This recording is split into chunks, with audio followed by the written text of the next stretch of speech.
Candace Owens is dead wrong on Israel. In episode 204 of her podcast, The United States of Israel Strikes Again, Candace Owens let loose a barrage of misguided accusations. Wrong on all counts.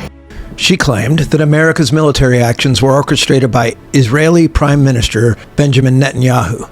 She mocked Christian Zionism, dismissed dispensationalism as a cult, and declared that modern Israel isn't the Israel of the Bible. She implied that Christians who support Israel have been duped by political propaganda masquerading as theology.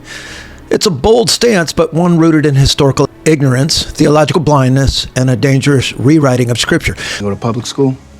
Let's break this down point by point. First, the covenant to Israel still stands, and it wasn't just for Abraham. Candace ridicules the idea that Christians today are supposed to bless Israel.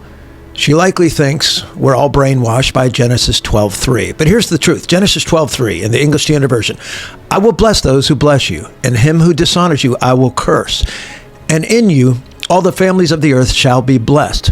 Some critics like Candace say this was only for Abraham as a person. Let's destroy that argument. Genesis 17:7. And I will establish my covenant between me and you and your offspring after you throughout their generations for an everlasting covenant to be God to you and to your offspring after you. Unfortunately, people don't go beyond Genesis 12:3, so they're caught flat-footed. But Candace doesn't go beyond Genesis 12:3 either. You can't just stop there. No, she assumes there's no other verse. There are plenty. Now listen, the Hebrew word for offspring here is zera, which means seed, descendants, or lineage. And it's used throughout the Old Testament to describe the nation of Israel. Here's some more. Genesis 28:13-14, spoken to Jacob. I am the Lord, the land on which you lie, I will give to you and your offspring, and in you and your offspring shall all the families of the earth be blessed. The Abrahamic blessing was generational. It was reaffirmed with Isaac and Jacob and not contingent on Israel's faithfulness. It starts now and goes on forever.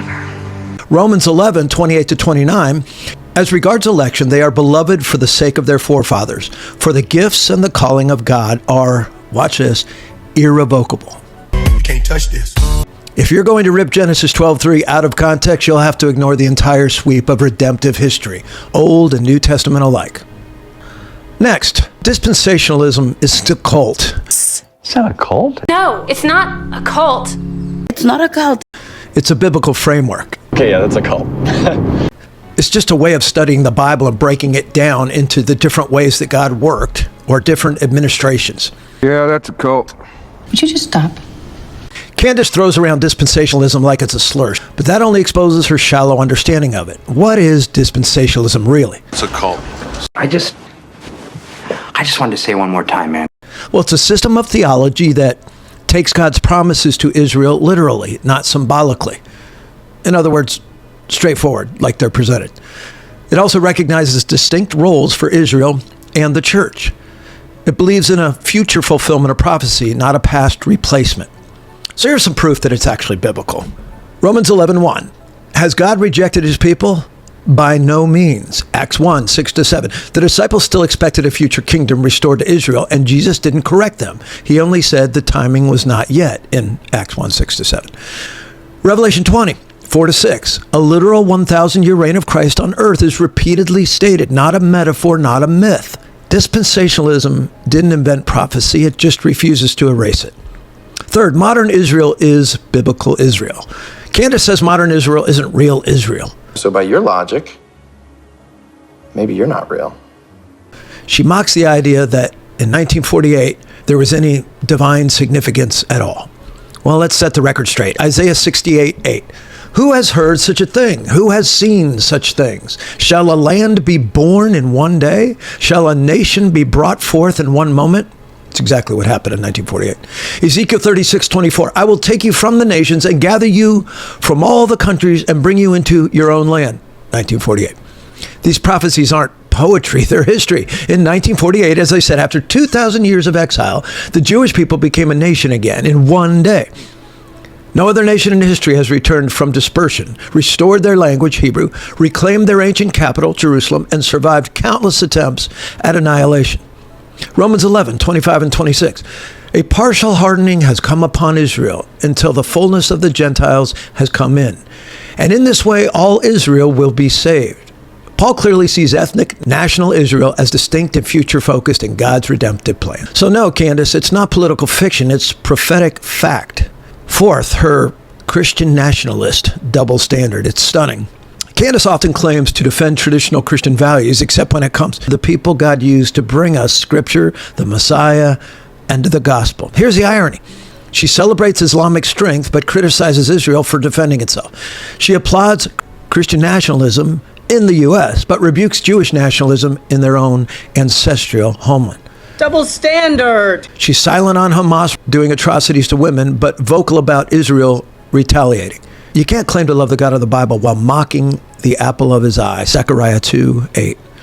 Fifth, the church did not replace Israel. Candace theology leans into replacement theology, although that's Reformed Protestantism, and she's now reverted to Catholicism.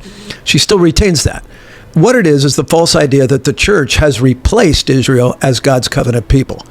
But this has been repeatedly condemned by Scripture. Romans 11:17 through 18 says Gentiles are grafted in. We didn't replace the tree, we were added to it. I don't know anything about plants. Jeremiah 31:36 says, if this fixed order departs from before me, then shall the offspring of Israel cease from being a nation before me forever? If replacement theology were true, then God is either forgetful or faithless, and he is neither. You can't love Jesus and erase his people. He's the Lion of Judah, not the mascot of some vague religious metaphor. Sixth, biblical support for Israel isn't political idolatry, it's scriptural obedience. Candace mocks Christians for saying, we support Israel, but that phrase isn't political, it's biblical obedience. Psalm 122:6 says, pray for the peace of Jerusalem.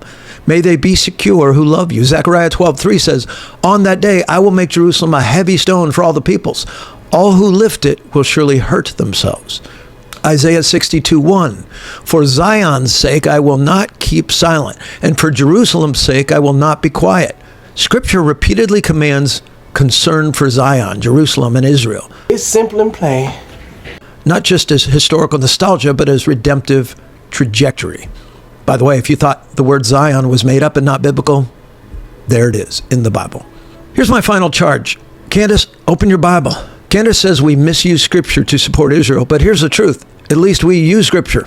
She rarely cites it. She just weaponizes politics and calls it theology. If you're going to speak on biblical prophecy, start with the Bible, not with Twitter. Here's some closing words for the church.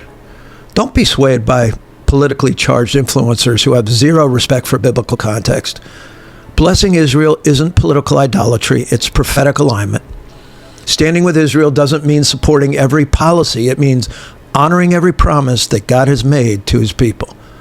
Don't let culture cancel your covenant convictions. Where's all this coming from? Well, let me give you sort of a bonus section in here. I think it's coming from Candace's recent conversion to Catholicism. So to you, Candace, about that, I would say, no, the Catholic Church wasn't a bastion of purity before the Reformation, because you say we should get back to the true church. Well, let's talk about that. In the same episode 204, Candace Owens suggests that the Protestant Reformation was primarily about indulgences, implying that it was an overreaction to a minor issue. First of all, indulgences was huge. It's paying money so you can sin and still stay in good standing with God. That's not only heretical, it's blasphemous. Anyway, she defends the Catholic Church as largely honorable and upright, suggesting Martin Luther's stand was unnecessary or exaggerated. Here's why that argument collapses under the weight of actual history and theology. First, the Reformation wasn't just about indulgences. It was about the gospel. Indulgences were the final straw, not the only problem. When Martin Luther nailed his 95 Theses to the Wittenberg door in 1517, indulgences, the selling, like I said, of forgiveness of sins, was just one of many abuses he was confronting. A few of the other theological corruptions Luther exposed are salvation by works and sacraments instead of by grace through faith, which Ephesians 2:8-9 clearly states. Papal authority elevated over Scripture, the Mass as a repeated sacrifice of Christ, contradicting Hebrews 10:10-14, purgatory, a non-biblical invention used to control the people, Scripture locked away in Latin, keeping people spiritually illiterate for hundreds and hundreds of years, veneration of Mary and saints, bordering on idolatry. Actually, it's not bordering on it, it crosses the line, it's idolatry. Selling spiritual offices, simony, leading to immoral leadership. In other words, 94 more reasons beyond the indulgences, thus the 95 Theses. Listen, Luther didn't risk his life over a bad fundraising strategy. He did it to rescue the gospel from centuries of corruption. Second, the Catholic Church actively suppressed the Bible. Candace praises Catholic tradition while downplaying what the church actually did. For centuries, the Bible was kept in Latin, and reading it in the common language was illegal. You could be punished by being put to death for that. Men like William Tyndale were burned alive for translating the Bible into English. Owning Scripture could result in excommunication or execution. So no, this wasn't just a noble, unified Christian community. It was a spiritual monopoly that withheld the Word of God from the people of God. That's not Christianity, that's control. Third, the Catholic Church aligned with political power to silence dissent. Far from being a passive religious body, the Catholic Church used emperors and kings and inquisitions to enforce its will. The Inquisition tortured and killed heretics, which often just meant Bible-believing Christians. The Church executed Jan Hus in 1415 for criticizing corruption, 100 years before Luther. Reformers who simply preached salvation by grace were often exiled, burned, or beheaded. This is not the behavior of a humble, gospel-centered institution.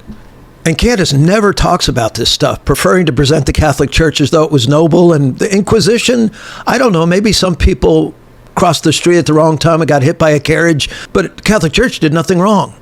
Anyway, fourth, the Catholic Church still denies salvation by grace alone to this day.